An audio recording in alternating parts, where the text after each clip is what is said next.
IPO तो ऐसा, जी हाँ, काफ़ी ज़्यादा क्वेरीज, काफ़ी ज़्यादा लोग परेशान हैं, क्या करें क्या ना करें। काफ़ी सारे आईपीओ खोल चुके हैं, बाज़ार की स्थिति बड़ी डामाडोल वाली है। लेकिन ग्रे मार्केट प्रीमियम जो है उसमें धमाका जो है कल तक देखने को मिल रहा था। अभी की स्थिति जानेंगे हर्ष के साथ और आस्था मैम से समझने की कोशिश करेंगे अभी किस आईपीओ में लगाए दांव। आईपीओ आस्था मैम, बहुत बहुत स्वागत आपका आज की इस विशेष चर्चा के लिए जुड़ने के लिए। बहुत लोग कह रहे थे आस्था मैम कहाँ चली गई। 3 हफ्ते हो गए मैम आपके दर्शन किए हुए। हर मंगलवार को जो है लोग पूछते हैं आज आस्था मैम नहीं आई। मैंने कहा व्यस्त कार्यक्रम आजकल मैम काफ़ी व्यस्त हो गई हैं, क्या ही कहा जाए। जी गुड आफ्टरनून विपुल जी, गुड आफ्टरनून हर्ष। देखिए, हम लोग एज अ हेम सिक्योरिटीज एक हमने पूरा वेबिनार ऑर्गेनाइज किया है जी। इंडेक्स का समृद्धि के नाम से, और सीजन 2 चल रहा है। और वो पूरा वेबिनार में जो हम मैनेजमेंट्स लेके आ रहे हैं, कॉन्फ्रेंसेस हो रही है, तो पूरा कॉन्फ्रेंसेस वगैरह में थोड़ा मैं बिजी हूँ। इसीलिए मैं माफी चाहती हूँ सभी दर्शकों से कि आपने मुझे देखा होगा मेरा प्रेजेंस कम हो गया मीडिया पे, हाँ बिल्कुल। क्योंकि मेरी कंपनी को मेरी जरूरत दूसरी तरफ ज्यादा थी। नहीं तो नहीं बिल्कुल बस मैम, वो काम में ही ज़्यादा लगी हुई हूँ, महत्वपूर्ण। कहीं छुट्टियों में नहीं हूँ, लेकिन हूँ काम में। लेकिन अभी हमारा एक वेबिनार चल रहा है और मैं सभी दर्शकों को बोलूंगी कि जो हमने एक पूरी पोर्टफोलियो का अपनी 30 निकाली है, उनके मैनेजमेंट के साथ हम मीटिंग्स वगैरह करा रहे हैं।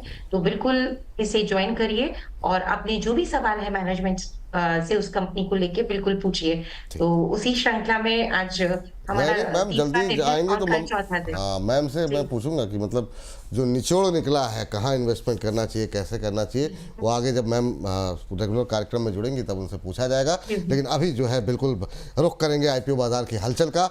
और मैम बहुत दिनों के बाद जो है काफ़ी मोमेंटम बनता हुआ दिखाई दे रहा है। और हर्ष बताइए कहाँ से शुरुआत करना चाह रहे हैं। जी, 3 आईपीओ और तीनों के बारे में हम लोग एक एक करके विस्तार से चर्चा कर लेंगे। सबसे पहले मीशो की बात कर लेते हैं यहाँ पे। और मीशो को आप देखिए यहाँ पर क्वालिफाइड इंस्टीट्यूशनल बायर के अगर सब्सक्रिप्शन लेवल्स को हम लोग देखें, आज दूसरा दिन है इसका, तो करीब 3 गुना सब्सक्राइब हुआ है। एनआई का आंकड़ा देखें तो 7 गुना सब्सक्राइब हुआ है। रिटेल का पार्टिसिपेशन भी ठीक ठाक देखने को मिल रहा है, 7 गुना सब्सक्राइब हो गया है। और टोटल अगर आप देखें तो ये 4 गुना सब्सक्राइब होता हुआ दिखा है। अब हम लोग दर्शकों को एक बार इसकी कमियां और जो मजबूतियां हैं वो एक बार दर्शकों को बताते हैं। सबसे पहले मीशो की बात कर लेते हैं। यहाँ पे देखिए, सबसे समझने वाली बात यह है कि इसकी स्ट्रेंथ क्या है यहाँ पर। तो स्ट्रेंथ जो है यहाँ पर इसका ऑर्डर स्केल है, इसका आप यहाँ पे देखिए करीब करीब इसके 23.5 करोड़ से ज़्यादा सालाना ट्रांजैक्ट यूज़र्स हैं और 7 लाख के आसपास के एक्टिव सेलर्स हैं यहाँ पर। और अगर आप ऑर्डर की बात करें यहाँ पर तो FY25 में 183 करोड़ के आसपास के ऑर्डर होते हुए दिखे थे। इसके अलावा अगर आप यहाँ पे देखें दूसरा कि ऑर्डर प्रति ऑर्डर के हिसाब से इसमें जो मार्जिन है उसमें सुधार होता हुआ देखने को मिल रहा है यहाँ पर।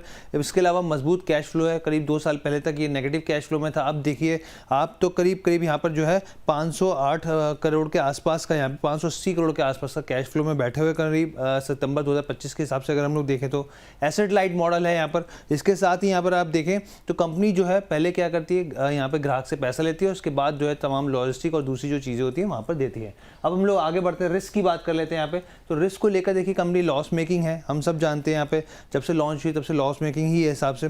दूसरी चीज़ यहाँ पर देखिए मार्जिन में भी लगातार गिरावट देखने को मिल रही है। अगर आप FY26 के H1 में देखें पूरा 6 महीने में तो यहाँ पर मार्जिन में गिरावट बढ़ती हुई दिखी है।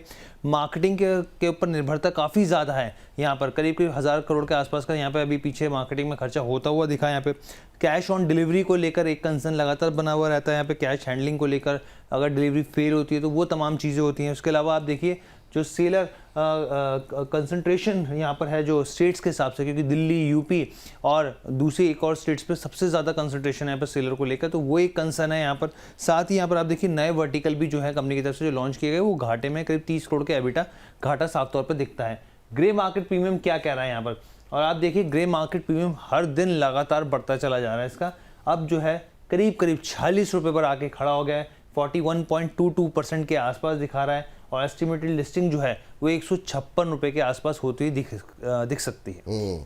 मैम आपकी रिसर्च और आपका एनालिसिस क्या कह रहा है। ग्रे मार्केट में मोमेंटम बनता है, वो फिजल आउट भी हो जाता है, लेकिन जिस तरीके से कंपनी के फंडामेंटल्स हैं, जो रिजल्ट्स हैं, क्या वो कुछ चिंता जाहिर कर रहे हैं क्या, और आप कैसे देख रही हैं वैल्यूएशन को। जी, देखिए, इसमें एक जो सबसे बढ़िया बात है कि इनका जो होल्ड है वो बेसिकली टियर 2 और टियर 3 सिटीज में काफी ज्यादा स्ट्रॉन्ग है। तो सबसे पहले हमें ये समझना होगा कि नॉन मेट्रो सिटीज में इन्होंने जो ये अपना एक फुटहोल्ड बनाया है, ये काफी ज्यादा स्ट्रॉन्ग है। दूसरी तरफ बात करें तो बिल्कुल ये लॉसेस में है, लेकिन देखें तो फ्री कैश फ्लो में ये पॉजिटिव हो चुके हैं। तो फ्री कैश फ्लो पॉजिटिव है, लॉसेस में बिल्कुल है। तीसरा पॉइंट ये है, असेट लाइट बिजनेस मॉडल है इनका, और ये जीरो कमीशन पे काम करते हैं, और असेट लाइट बिजनेस मॉडल है, जो कि इनके असेट टर्न रेशियोज जो हम देखते हैं, असेट टर्नओवर रेशियो, वो काफी अट्रैक्टिव बना देते हैं जब मैं इन्हें दूसरे प्लेयर्स से, जो ई कॉमर्स प्लेयर्स से कंपेयर करती हूँ। क्योंकि जहां तक मुझे ध्यान आता है, इनका असेट टर्न रेशियो अराउंड 6.2 का है। तो बहुत स्ट्रॉन्ग असेट टर्न रेशियो है। रेवेन्यू की CAGR ग्रोथ काफी बेहतरीन है, और जिस तरह से ये इन्वेस्टमेंट्स कर रहे हैं टेक्नोलॉजी में, मुझे लगता है कि, और लॉजिस्टिक्स में, आगे जाते हुए ये बिल्कुल इनको प्रॉफिटेबल बनाते हुए नजर आएंगे आने वाले समय में। तो हमारी राय यहाँ पे यही है कि आप सब्सक्राइब करिए, लिस्टिंग गेन के लिए भी करिए, लंबी अवधि के लिए भी करिए। तो दोनों तरह के निवेशक इस IPO में अपना निवेश कर सकते हैं। ठीक है मैम।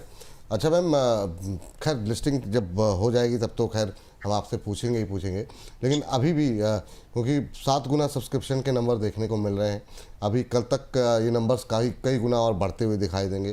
तो बहुत कम लोग होंगे जिनको एप्लीकेशन जिनकी मंजूर होगी, काफ़ी लोग रिजेक्ट कर। तो क्या जिस दिन लिस्टिंग होगी, कितने % तक लिस्टिंग पे आपको लगता है कि फ्रेश बाय के लिए भी कूदा जा सकता है?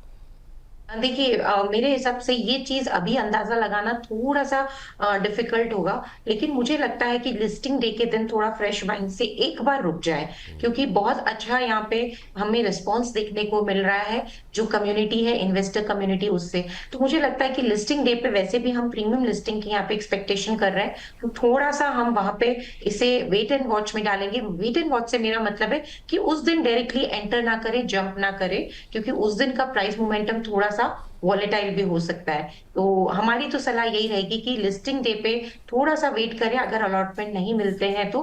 कि एक ही चीज मैं बोलूंगी, इश्यू का साइज बड़ा है और यहाँ पे अलॉटमेंट के चांसेस ज्यादा है। आप मल्टीपल एप्लीकेशन से इसमें लगाइए, तो अलॉटमेंट के चांसेस और भी ज्यादा ब्राइट हो जाएंगे। चलिए ठीक है मैम। तो ये बात यहाँ पर निकल कर के मीशो के लिए ये है कि आपको अप्लाई करना है, और अप्लाई करने की ही सलाह है लिस्टिंग गेन के लिए भी और लॉन्ग टर्म के लिए भी मैम, कि खाली लिस्टिंग गेन के लिए? बिल्कुल, क्योंकि लिस्टिंग गेन के लिए भी हम यहाँ पे रेकमेंड कर रहे हैं, और लंबी अवधि के लिए भी रेकमेंड कर रहे हैं। तो दोनों ही तरह के जो निवेशक है वो इस IPO की तरफ देख सकते हैं, क्योंकि मुझे लगता है कि इन्वेस्टमेंट्स जो टेक्नोलॉजी लॉजिस्टिक्स में कंपनी कर रही है, वो इसे बिल्कुल, और देखा जाए तो हम इन कंपनीज में कंट्रीब्यूशन मार्जिन को देखते हैं, बढ़िया एक राइज हमें कंट्रीब्यूशन मार्जिन में देखने को मिला है। फ्री कैश फ्लो लेवल पे पॉजिटिव हो चुकी है कंपनी।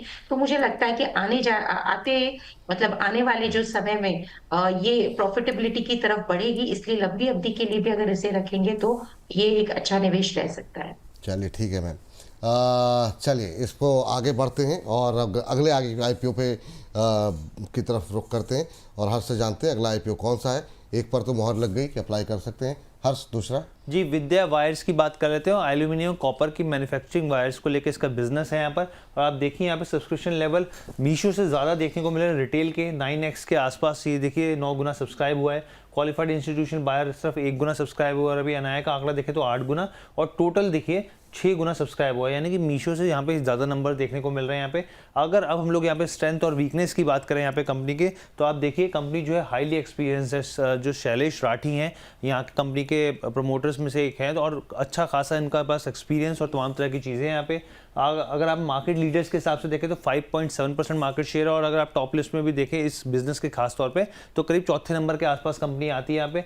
ग्रोथ ट्रैक जो है यहाँ पर काफ़ी ज़्यादा इंप्रेसिव है। यहाँ पे कंपनी जो है लगातार प्रॉफिट में रही है, और डेट जो है वो बहुत ही ना के बराबर है। अगर आप यहाँ पे देखें तो कैपेसिटी जो है कंपनी की लगातार बढ़ती दिख रही है, और FY27 में डबल होती दिख सकती है। अभी जो है करीब 19,000 मैट्रिक टन है, और 36,000 के मैट्रिक टन के लेके आसपास ये जो है प्रोमोटर्स की तरफ से भी कहा गया है। इसके अलावा वैल्यूएशन जो है PS के मुकाबले अट्रैक्टिव है। कुछ कमियाँ जो है यहाँ पर वो भी हम लोग अपने दर्शकों को बताते हैं। देखिए कुछ सेक्टर्स यहाँ पर खास तौर पे, क्योंकि ये मेटल से जुड़ा हुआ सेक्टर, तो उसके ऊपर रेवेन्यू डिपेंडेंस जो है काफ़ी ज़्यादा है यहाँ पर, और क्योंकि कॉपर जो है काफ़ी ज़्यादा वोलेटाइल रहता है, तो उसका एक इम्पैक्ट यहाँ पर देखने को मिल सकता है। लेकिन अगर आप ग्रे मार्केट प्रीमियम की बात करें तो ये जस का तस वैसा ही बना हुआ है। पिछले 2-3 दिन से 6 रुपये के आसपास था, अभी भी 6 रुपये के आसपास है। 11.5% के आसपास लिस्टिंग की यहाँ पर संभावना 58 रुपीज़ प्रति शेयर के भाव पर। चलिए ठीक। मैम, क्या टिप्पणी रहेगी विद्या वायर्स को लेकर के? क्या अनुमान है? क्या ये भी एक IPO है जिसमें अप्लाई किया जा सकता है?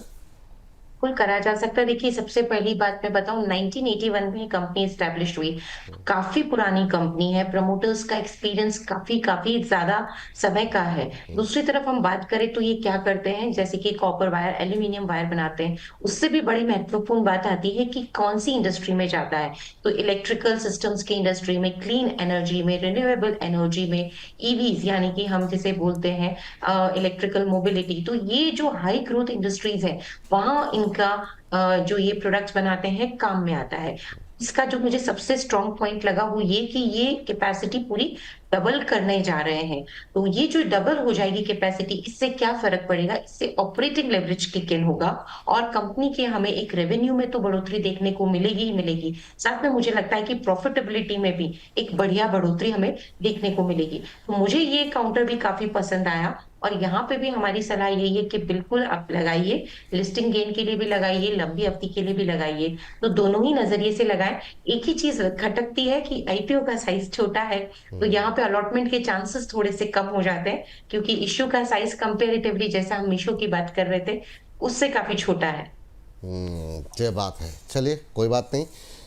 हर्ष, अगली कंपनी कौन सी होगी? जी, आखिरी कंपनी एकस आईपीओ की बात कर रहे थे यहाँ पर, और आप देखिए यहाँ पर रिटेल पार्टिसिपेशन दोनों, अगर आप देखें कंपनी, चाहे मीशो की बात कर लीजिए, चाहे विद्या की बात कर लीजिए, उससे कहीं ज़्यादा है। रिटेल करीब 22 गुना सब्सक्राइब किया है, क्वालिफाइड इंस्टीट्यूशन अभी 1 गुना है, एनआईआई की बात करें तो 12 गुना सब्सक्राइब हुआ, टोटल जो है ये 7x जो है सब्सक्राइब होता हुआ दिखा है। इसके भी फटाफट से स्ट्रेंथ और वीकनेस जान लेते हैं। देखिए, सबसे पहले तो देखिए कंपनी जो है यहाँ पर मशीनिंग, फॉर्जिंग और सरफेस ट्रीटमेंट में, जो कि एरोस्पेस कंपोनेंट से जुड़ा हुआ कंपनी का बिजनेस है यहाँ पर, उसमें काफ़ी ज़्यादा बेहतरीन है और काफ़ी सालों का तजुर्बा है कंपनी को भी यहाँ पर।